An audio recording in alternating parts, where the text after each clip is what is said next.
Lewis introduced Ed to my music like a year and a half ago. From that moment onwards, he basically became a huge advocate and a friend and a mentor. Lewis changed my life more than anyone. Would you mind retelling that story? I'm just finished, just about to go home, and the bar manager comes up to me and says, Lewis Capaldi is coming in, could you do another hour? And then it was in Nashville. I'm standing at a bar and there's the other fella standing beside me. I tapped on his shoulder and he was like, no way. And then I was like, yeah, and he was like, "Pint." If you're trying to make a song sound like a song, well then it'll just sound like nothing at all. Now I can just get my phone out, press record, and have a conversation with someone, and I'll just put that whole conversation into a song. Do you feel like you need to be at that extreme level of the feeling in order to write?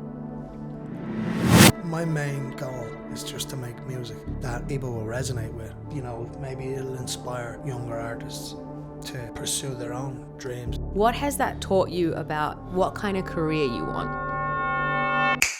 Some origin stories sound like they've been written by a screenwriter. A young Irish songwriter is playing pubs in Dublin. Lewis Capaldi walks in on a Bucks night. A few weeks later, they cross paths in Nashville. Introductions are made. Ed Sheeran invites him to perform at a surprise show in Boston. Dermot Kennedy sees the footage. Suddenly, the rooms get bigger. The stages get louder. But that version doesn't show the grit and the hustle of one of the most exciting artists who hasn't even released an album yet, Aaron Rowe. Aaron Rowe grew up in South Dublin. His music so far reflects the first chapter of his story, leaving home, searching for belonging, trying to reconcile who you were with who you're becoming. His debut EP, Exodus, features the gloriously painful single, Hey Ma, and it introduced a songwriter unafraid to be specific, to write about real people, real guilt, real longing, and trust that we would see ourselves in the detail. Then came a breakthrough year: Glastonbury, Electric Picnic, tours with Lewis Capaldi, support slots with Sam Fender and Zach Bryan. His profile shifted from promising newcomer to one of Ireland's most compelling new voices. And right now, he's in Australia, opening for Ed Sheeran on his stadium tour, all while simultaneously selling out his own solo dates. So today, we're going beyond the headline of his big name artist cosigns, but we will touch on them. We're talking about his single Hey Ma, about vulnerability, about writing songs that feel like confession, and what happens when your life moves faster than the place you came from. If you're new to this podcast, I'm Poppy Reed. This is On The Record, where we revisit a pivotal release with the artist who lived it. And this is Aaron Rowe on The Record. Hello. How are you? So, last time I saw you, it was in a very small pub in Sydney. You were playing an extremely intimate venue that probably should have been 5 times bigger. It was so crammed and so incredible. Were you expecting that kind of vibe that was in there? Not really. Was that the DOS house? Yes. Yeah, not really, to be honest. I was totally surprised by the whole fact that people were turning up. I played a gig the other night in Sydney, coming back here for the first time, and was dreading it because I was thinking, I'm going to ruin everyone's night here. We're just walking into this pub and they're going to go, where's the DJ, man? You know what I mean? And there was, it was people knew all the songs and everything, so it was just mad. I'm still kind of getting used to it, you know what I mean? You had no idea? No. And I remember you put your sunglasses on at one point because you were feeling the emotion in the room. Yeah, and I had to I was taking them on and off because I kept on like forgetting where my tune pedal and all that. couldn't really see what I was doing. It was all candlelit, like, you know. It was dark and it was moody in there. Actually, it was the perfect space for your music. It was the most incredible entry point for me because you had a lot of Irish people in there that just seemed to had supported you for a long time. It felt like I was there with a real core fan base. Yeah, look, I mean, in Sydney, I've got more friends here than anywhere else in the world, I think, you know. Half the people I grew up with are all here. It feels like half of Ireland is in Australia at the moment. So no way. Yeah, honestly, yeah. It was amazing last time coming here, and you know, for the last 10 years, I've been like, why do I have no mates? Like, and then. And then I come here, it's like, oh, they're all just in Australia. Well, lucky your career keeps bringing you back here. Oh my gosh. Well, Australia's very lucky. We get all the big name tours. You know, we've had Lewis Capaldi and now we have Ed Sheeran, and you just happen to be the support slot on both of them, and you happen to be friends with both of them. So incredible. Kudos to you. How did the Ed Sheeran support slot come about? Lewis introduced Ed to my music like a year and a half ago, and I think within the hour of Ed hearing one of my songs, I was sitting there with him and chatting and telling him about my kind of story up until that point, and pretty much from that moment onwards, he basically became, you know, a huge advocate and a friend and a mentor, which was, it still is so weird to think about, because I remember hearing his song on the radio, like 18, when it had just come out, and I'd only started playing guitar like weeks, maybe like a month or two probably before that, and so his music has always kind of been, you know, right there, and it's, yeah, I've been playing for a long time now, you know. So when was this, and where were you and Lewis when Lewis sent Ed your music? So we were on, Niall Horan was playing in Dublin, and Lewis is good pals with Niall and a couple of other lads that I'm, you know, very close with, and they were going to Niall's gig in Dublin, so I said I'll go out and hang out or whatever, and turned out Ed was coming over as well, and him and Lewis were on a flight together, and so there's Lewis, my manager, Connor, and Ed all just sitting on this flight together, and Ed was showing Lewis like his new music, and so Lewis is kind of sitting there, I think, like, and it's like just dead quiet between Ed and Connor, and Ed was like, "Do you have any music that you think I should hear about?" And Connor goes, "Oh, maybe one thing here," and showed him. I think he showed him The Lane, and yeah, when they landed, I just got a text saying, "You need to hurry up because Ed wants to meet you like right now," and then pretty much met him as soon as I went in, and then went for a few pints that night, and yeah, I've just been, you know, good pals ever since. That is absolutely wild. So how long have you known Ed then? Since 24. Yeah, August maybe, 2024. Yeah, wow. Yeah, So or June was it? Yeah, maybe, I don't know. A year and a half, a while now, like, yeah. This is amazing. Yeah. He's on a wild level. I feel like every time he comes to Australia, he breaks some kind of attendance record in ticket sales and all that kind of stuff. Has he given you advice, or have you observed him a little bit and realised what you do and don't want for your career? Well, I mean, he's just always reminding me to enjoy it, as is anyone, as is everyone that kind of has helped me out over the last year and a half or 2 years, and yeah, they're just telling me to soak it up. I've been playing in pubs for half my life, and you know, I learned a lot from that about chatting to people and, you know, song selection and all that. Because they'll tell you if they don't like it. Yeah, and in a way, like, I found like that was like the gigs that I'm doing now, the original kind of music gigs, like they tend to be a little bit like more forgiving, because you go into these pubs and people are going there for a burger and like to have a pint. They're not going in there to listen to some bloke playing covers in the corner, you know what I mean? So you kind of have to win them over. So yeah, that definitely helped going into this whole thing, and I've just really enjoyed going in and playing my own music and connecting with people, you know. Do you treat your gigs like that? Like, I imagine going into a pub, you know, people are there on their night out, like you say, and you do have to win them over. Do you treat your gigs like that, in terms of there's people here that have been brought to the show that maybe don't know who I am, maybe they're the partner of someone who's a big fan. Do you look at them and go, I'm going to win you over? Yeah, I think the reality is, like, I'm only a guest on this show. Like, True. And it's also pretty early on in the day, so I try not to be too over the top, you know, because I feel like that's a little bit more. It makes it easier for them to kind of come to you as opposed to you going, "Hey, everybody, listen to me," like, you know. So yeah, it's definitely. I just try to take it easy when I'm up there, and kind of the smaller the crowd is. Funny enough, I feel like the more connections you have with the people in the crowd. So you're trying to zone in on, you know, specific people and like get to everyone as you're playing.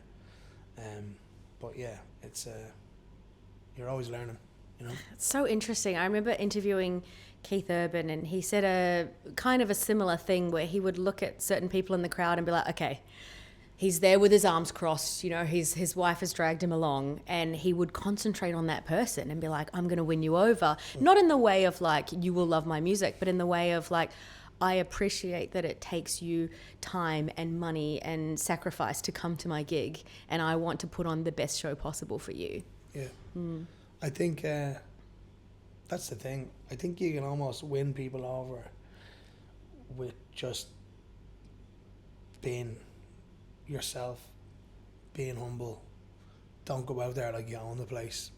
Don't be too loud, you know. Play songs that aren't going to bore people to tears, and yeah, just create a real connection with people as though they were just sitting in a living room with you, you know. So there is an art to being the support artist then, you know, like there is a role that you have to play. You in some ways I'm feeling like you don't see the role as in like, I'm Aaron Rowe, listen to my music. You're understanding that you are warming up the crowd for a Lewis Capaldi or an Ed Sheeran. Exactly. Like I think when I'm doing my own headline show, I'm playing to them. Yeah. But when I'm supporting, I go out and I kind of let them come to me more so. Yeah. I don't force anyone to, you know, hey, check this out, like, you know, because that's totally up to them, you know. But I mean, your music is fucking incredible. So if they could when they listen, they get it. They've been all amazing. So. Honestly, yeah. every gig I've played now has been like just so nice, you know. And I have to ask about Lewis, because the story that I've read about how you two met and how it all came about, it seems like fate in a way, but then I think fate kind of doesn't really does a disservice to the hustle and the grit that would have come before it. But would you mind retelling that story? Yeah, look, I don't like to be superstitious or anything, but like, I think you're meant to meet people in your life. The people are meant to come in here. You're meant to have, you know, cross paths with people. And I think, you know, I had spent so long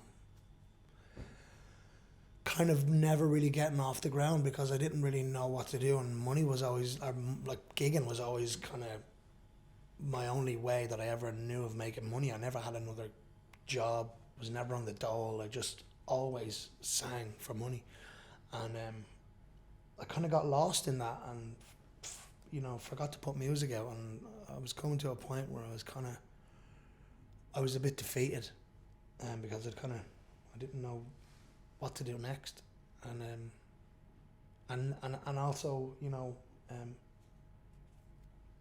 I mean, Lewis was on his break as well, and you know, I think yeah, it was, I think we both kind of helped each other kind of, he helped me get a start, do you know what I mean? And I don't know, he could probably tell it better himself, and I don't want to speak on his behalf, but I think we helped each other in a way. So you're playing your regular pub gigs like you were doing, and that's how you're earning money to support yourself at that point. And then Lewis walks in and he's on a Bucks night, a bachelor party night? Yeah, like I'm just doing my regular gig in a pub in Dublin on a Sunday, and I'm just finished, just about to go home. And the bar manager comes up to me and says, Lewis Capaldi is coming in. Could you do another hour? And I was like, yeah, cool. and I did it, and like that. I don't like being, hey man, like, do you know, like, because you don't want to be, like, at the end of the day, I'm my own man. I have to do things for myself. I don't want to be like hovering around people and, you know, trying to suck the energy out of them. And It's also not your style at all. I don't want to latch on. I don't want to be known to be latching on to someone. You know what I mean? I only want to have a connection with people who I really do have a connection with. You know. So as I was walking out, I just said hello or whatever, and that was it. And never thought I would ever see him or hear from him ever again. And then I was in Nashville, because I'd recently started working with a manager around that time, and ended up going to Nashville to make some music and just to hang out really. And the night before I went home, I'm standing at a bar and there's the other fella standing beside me, and I was like, look, see, my manager was like, do you want me to introduce you? And I was like, no, I'm not gonna be that guy, like. And then he stood beside me and I'm like, oh, fuck it, you know. And I was like, here man, listen. I tapped on his shoulder, I was like, listen bro, listen, I'm not looking for a picture or anything, bro, like, but remember Cassidy's like 5 weeks ago? And he was like, no fucking way. And then I was like, yeah. And he was like, pint? And I was like, fuck it. And we had a pint. And he's Lewis. You know, Lewis changed my life more than anyone who I've ever met. You know, he's been one of my best pals, and he lets me stay in his gaff whenever I'm in London. He's done it. He really he changed my whole life. So I can never thank him enough. You know, he's one of the best people I ever met. Okay, so I actually am superstitious. And have you heard of the feather brick Mack truck theory? No. So it's basically like life gives you little signs, and if you don't do something about it, it will give you bigger signs. So Lewis walking into the pub was the feather, basically saying, hey, you two are kindred spirits, you need to connect.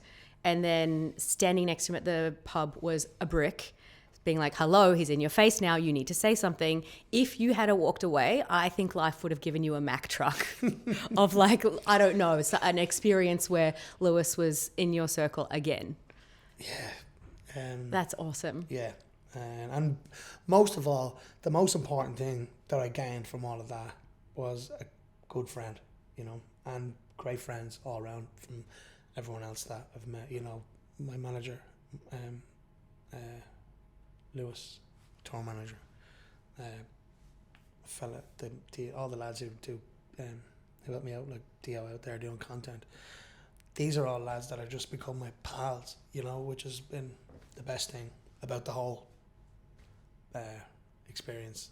But how do you protect that friendship? Because look, of course I'm going to ask you about Ed Sheeran. Of course I'm going to ask you about Lewis Capaldi. I think every interview there's going to be something about it. I mean, you literally are on tour with Ed Sheeran, so I kind of get a pass.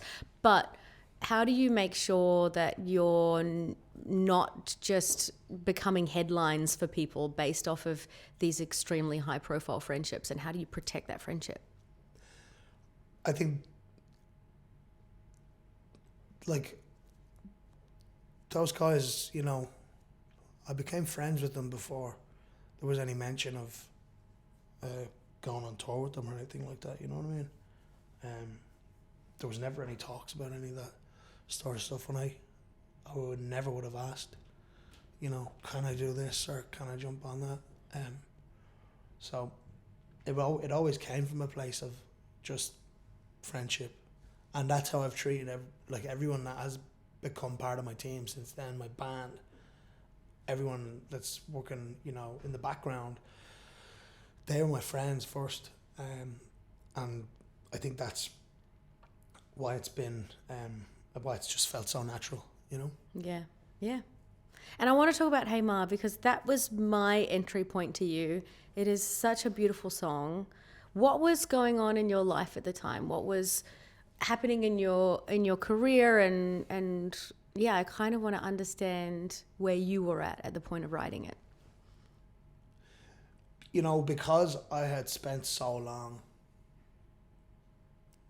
kind of in the demo phase of like being a musician and never really entered that like first level, like I was kind of, I had all these,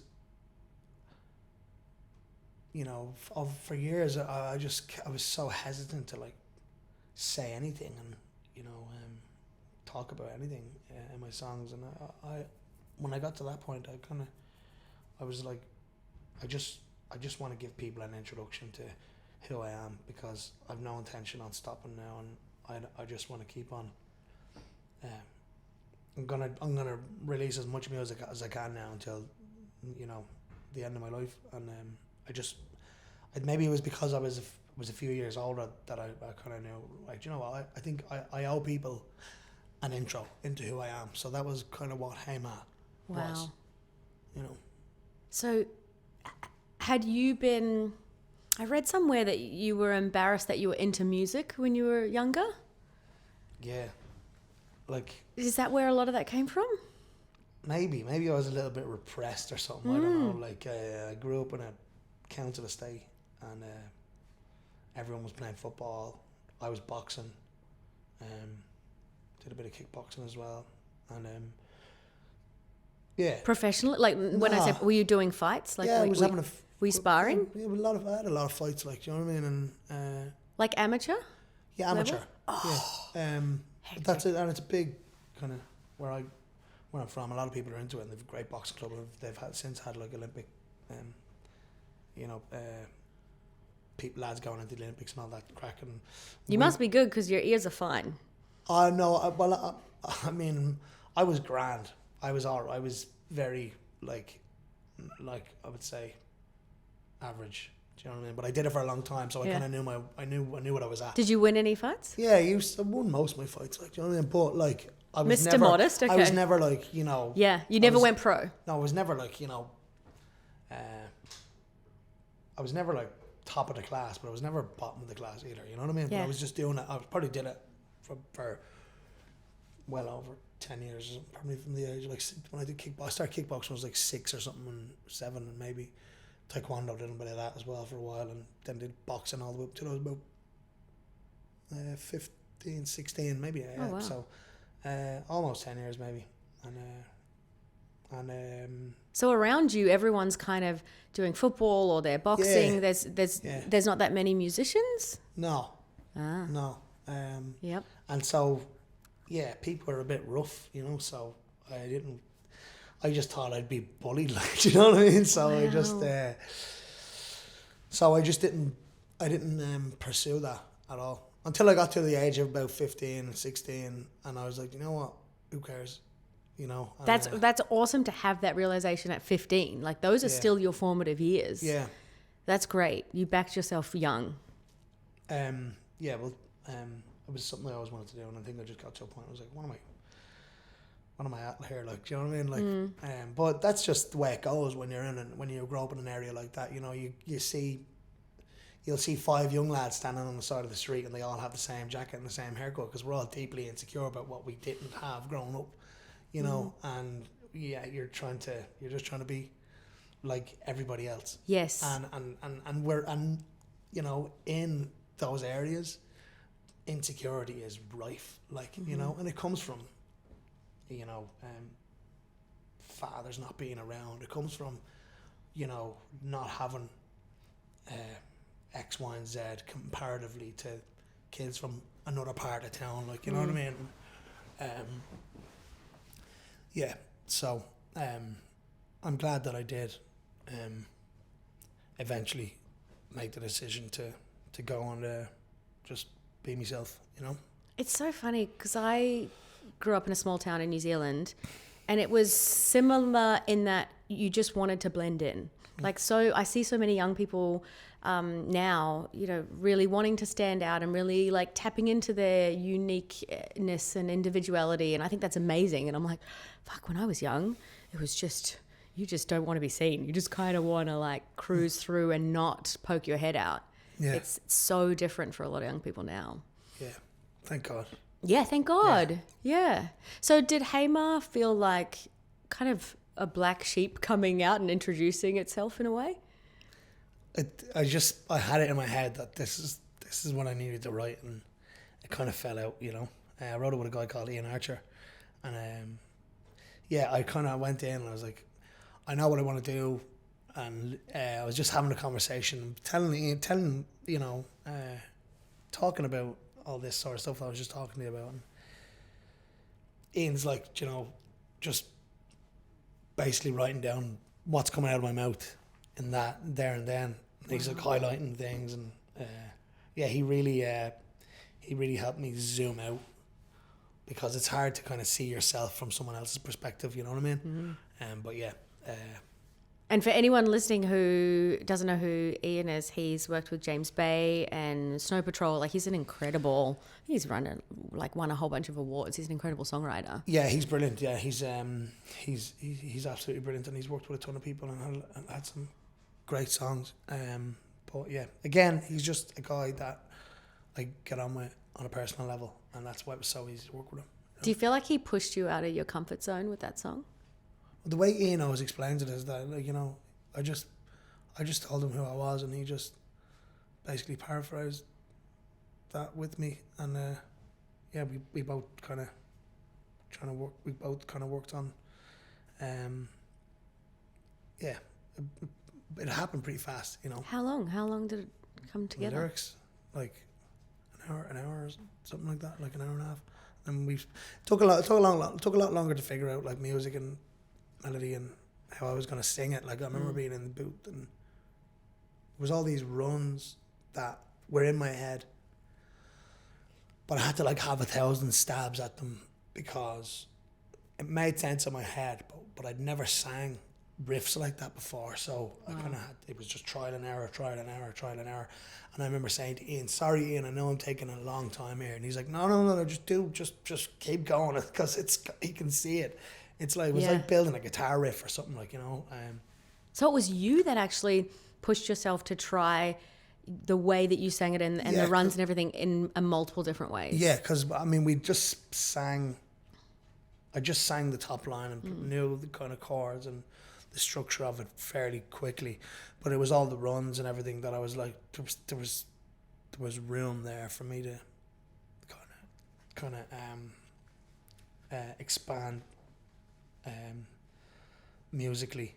And the way I was kind of thinking about it was, with all the riffs and all that, was like, I was just thinking of like a fiddle player and the kind of riffs that they would play. So that was kind of what I was cool. That's what I was trying to incorporate into my singing, you know. And there's a bit of that on there, is there? There's a little bit of fiddle on there as great. well, yeah.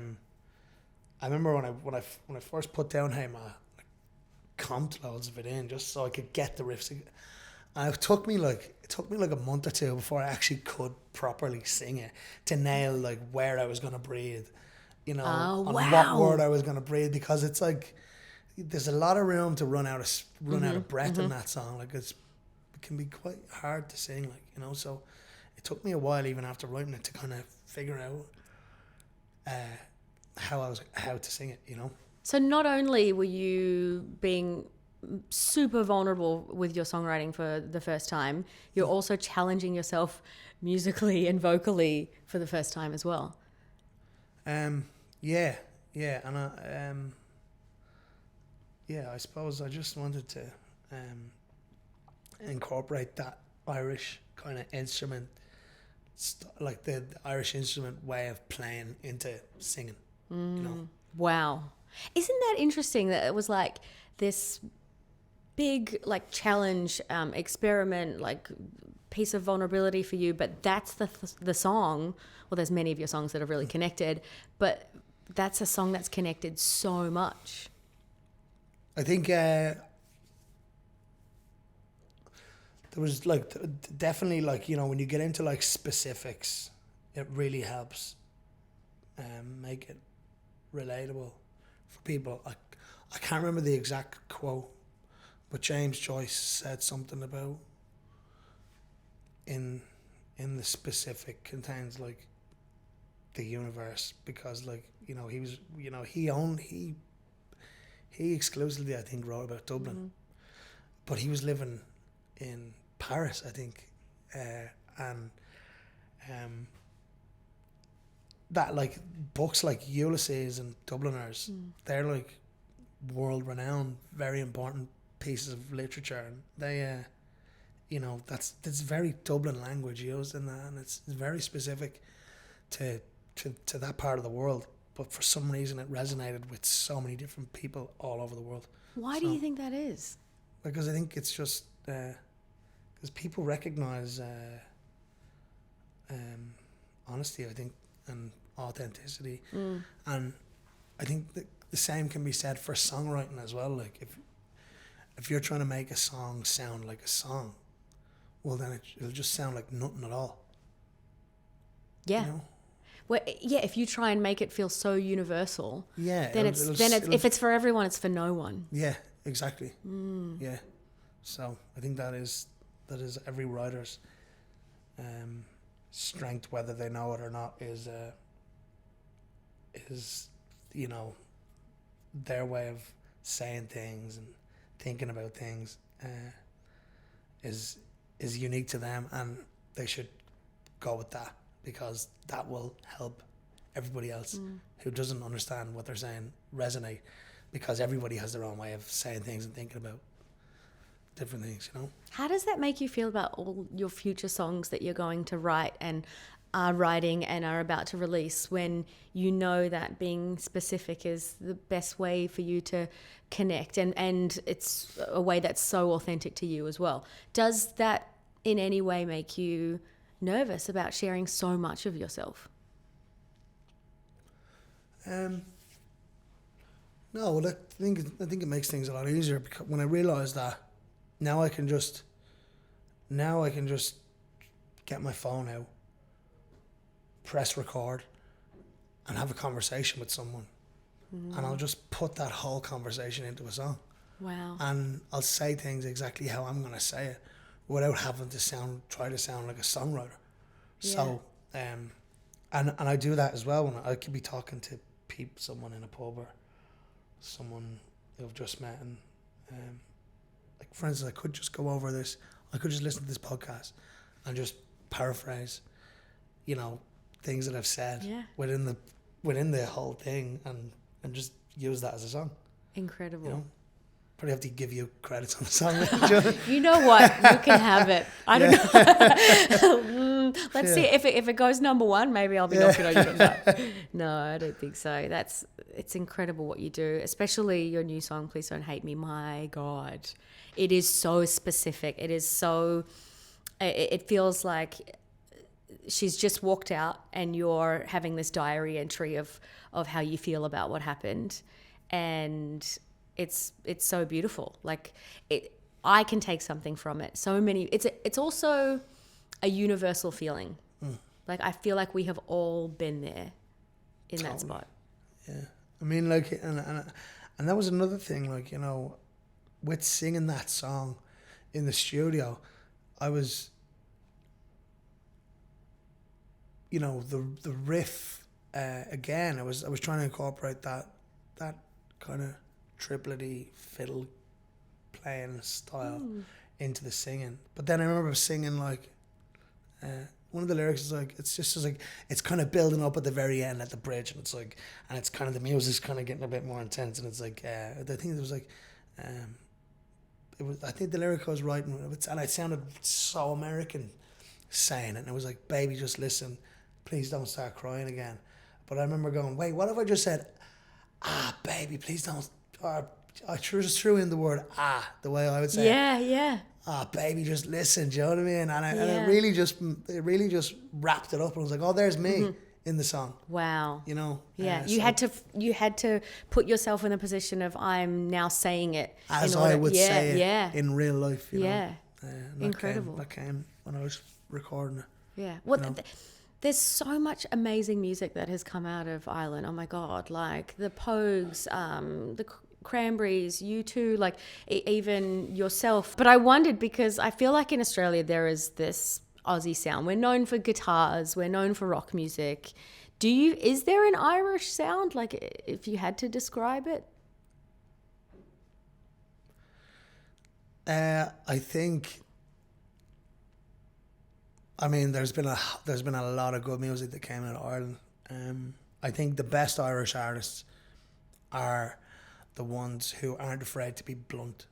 You know, Ireland is maybe the only country in Western Europe that never colonized anyone, and we were on the receiving end of a lot of hardship, and you know, I think the best Irish artists have never been afraid to stand up for what's right in the world, and people like Sinead O'Connor, like Shane MacGowan, Dolores O'Riordan, you know. Politics is in their writing because it's their life experience. We've no choice. Yeah. Do you feel like just being Irish is political? Yeah. It was illegal to be Irish at one time in I history. didn't know that. You know, it was illegal to, well, and it's not as in, no, I'm not saying to be alive as an Irish person. I know what you mean. But it was illegal to speak the Irish language. It was illegal to practice our religion. It was illegal to play our own music. It was illegal for us to have instruments. You know, it was, the whole culture was banned, and it was punishable by torture, like, you know. The fight that you need in order to reclaim that, to keep that, because that's how you get rid of culture. It's through language. It's through music is such an amazing way to connect to culture. You take that away, you take culture away. Our whole culture was totally decimated, and our language was ripped away from us, and our identity was taken away from us. So we have no choice but to stand up for people who are also going through that, because we'd only be dishonouring the people who came before us if we didn't. Is there parts of that generational trauma in your music? Have you written anything about it yet? I think, well, yeah, I mean, in Hey Ma, one of the first lyrics was, you know, down here no one's special and I'd kill you if you tried. There you go. Because, and that's that whole thing, like, as a country, we are repressed, we are deeply insecure, you know. Everybody's, you know, people who, when you go to different parts of the world, I remember being in California and some taxi driver going, I don't know where Ireland is, and is that England? And that's just something that we have to deal with. And the fact that only a really small percentage of our country actually speaks our language because it was totally taken away from us, it creates this feeling inside of the Irish kind of psyche that we're not good enough, and we're just we have this, we think over, you know, the last couple of generations, we've just developed this maybe self-hatred, that thankfully now I think is starting to dissolve, but it takes generations for that to fully evaporate. Well, what are you supposed to think when everyone around you is telling you that's not right? We need to get rid of that. All those parts that make you Irish, we need to change. Like, of course you're going to have, self-hatred. Of course you're going to think that there's something wrong with you, when really that's just colonization. Like, that's just racism. Yeah. Yeah. So, but it's been amazing to see Irish people owning who they are more so now than ever. And people like the Fontaines and Kneecap really leading the charge on their individuality and their culture. It's so cool to see it happen in real time, like, you know. Is that why you put so much of it in your music, from the fiddle to thinking about the music of Ireland and how you can adjust your voice to sound a bit like it? Yeah, I still have a long way to go, I think, and I'm trying to learn from all these amazing artists, and I'm just trying to do what they've done, and I think I'm just trying to I just owe it to myself and other younger Irish artists to be myself and not try to just be what England and America want me to be. That's an interesting thing because, I mean, you're tied to a major record label. You're on these incredible tours with major big-name global artists. How do you... It must take a lot of strength in some meetings or some conversations to be like, no, I need to represent my homeland. Yeah, there definitely is a caricature version of Irish people that everybody knows about, and sometimes it's hard to break away from that, but it's been a really fulfilling kind of experience to be able to maybe challenge some of those stereotypes, It just gives you that extra piece of purpose, not just because you're an incredible musician, incredible songwriter. It's just like that one extra thing that I hope will keep you going, because it's not like careers don't usually work just like this. It's not just up and up and up. There's going to be times when I've talked to some massive artists who have thought about giving up at some point, but and sometimes at the height of their career. But I think this extra piece of purpose will give you that grit. Totally, definitely. It makes things easier for me to know exactly where I need to go, and it teaches me a lot about myself when I dig into that. And the more inward I go, I suppose, and the more honest I am with myself, then the easier the songwriting becomes. So yeah, it's like I'm having like therapy with myself, Yeah, that's cool. Are there who are some Irish? I know Kneecap. I know Fontaine's obviously. Who are some Irish artists that I need to tap into that are inspiring you at the moment? I listened to Madra Solak recently. Great band. Who else was I listening to? What kind of music? It's Irish inspired music. Cool. Who else? I love Seema. I think she's great, and she's definitely banging the right drum. Yeah, she was just here. Was she? Yeah, she did a little tour. Yeah, she's great, and she's totally herself as well. Yeah. Oh, that's awesome. There's so many out there at the moment. It's hard to put your finger on just one, but yeah, I'm incredibly proud to be Irish at the moment. And I know you're a fan of lots of really like older artists like Otis Redding and Sam Cooke. Like I can't hear too much of their influence on your music, and now that I'm talking to you and I'm understanding all your influence and the way you write, I understand it. But what is it about those artists that have helped you become a songwriter? I think being working class in Dublin, soul music was resonated with people,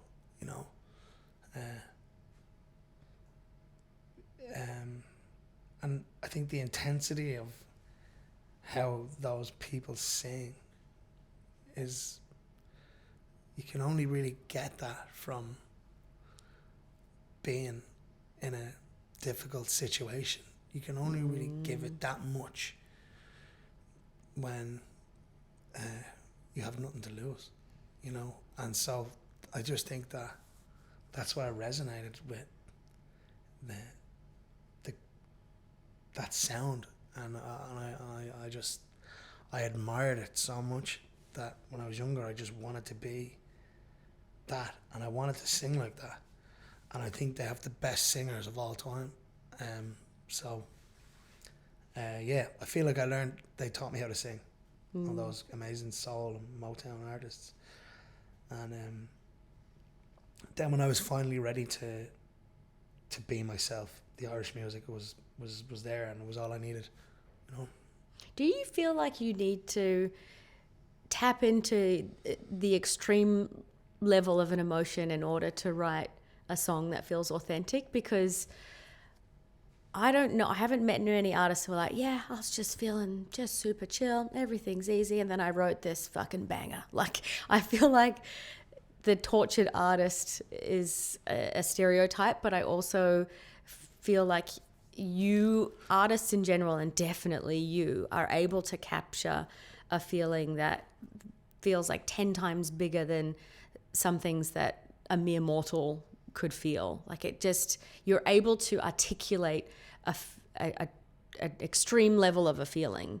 Do you feel like you need to be at that extreme level of the feeling in order to write? I think so, yeah. Like, I kind of tend to go in and out of, like, I'll be in writing mode and I'll be flat the whole time. And be really digging deep, and that'll usually come from, you know, moments where I am kind of really in my own head. And the songwriting is a good way for me to iron all those emotions out. Whereas I don't think I would have liked to think that I was an everyday writer, but I'm starting to realise that maybe I'm not. Like, but that's okay as well, you know. What do you mean an everyday writer? Like I mean, I could just write a song a day. I could write 3 songs a day. Do you know what I mean? like you have the discipline to just pump them out. Yeah, but if they don't mean anything to me, if I'm not bleeding on the floor, I just sometimes think, what's the point, you know? Yeah. And you know, there are songs that, like, most of the time when I'm writing songs, it is you're just working a muscle, and you're writing songs and you're banging your head against the wall and you finish the song and it does nothing for you, but at least that gets you one step closer to writing to writing the song that does mean something to you.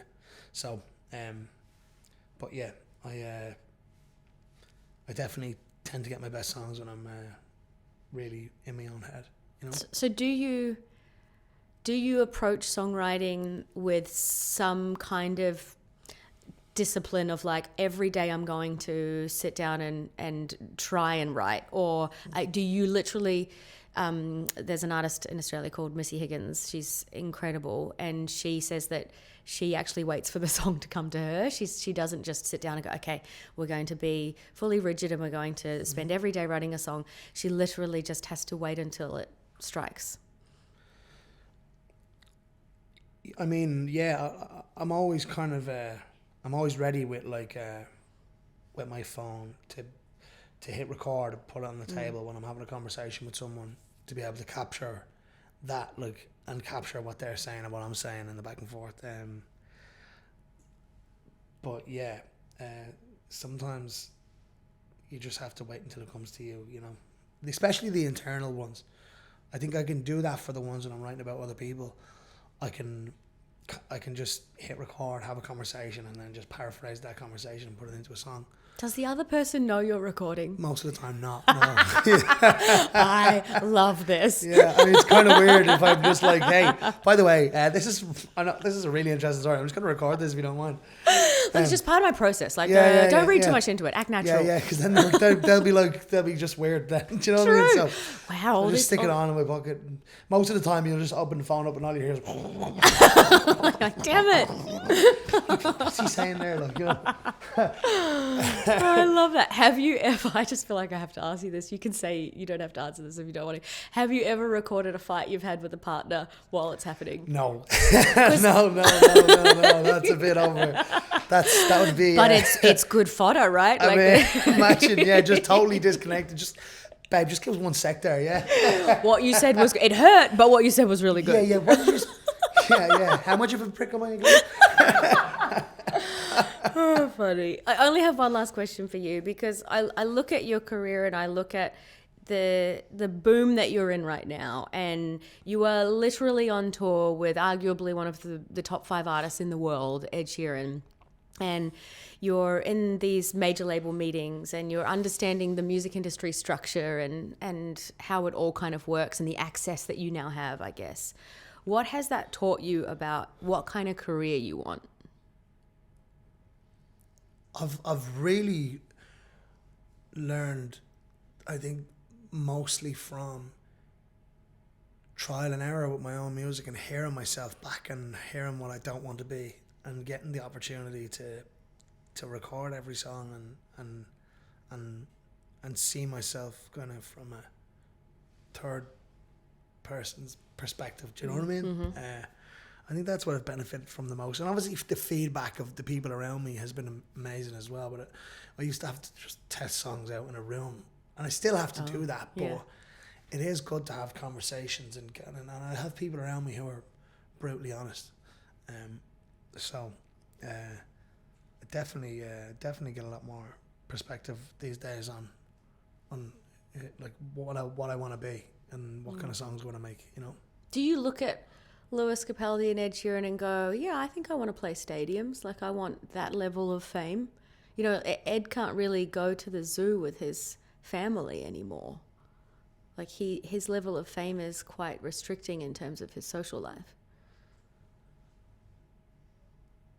I mean, you know, in an ideal world, you know, you would have a quiet life and all this success, but you can't really have your cake and eat it, I don't think. And I want to just, my main goal is just to make music that people will resonate with and they can take something from it emotionally or whatever, and, you know, maybe it'll inspire younger artists to pursue their own dreams and, you know, be more real with themselves. That's, you know, that's my goal. I would love to,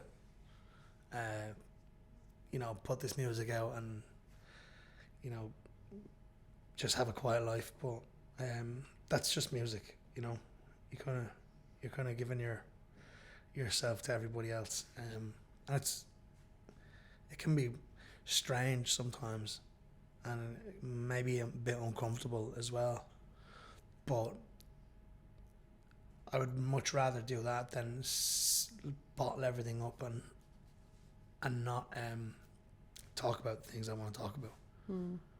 And that is why I'm so excited for your career. That was fucking amazing. Thanks Thank you, very Aaron. much. Nice Thank one. you.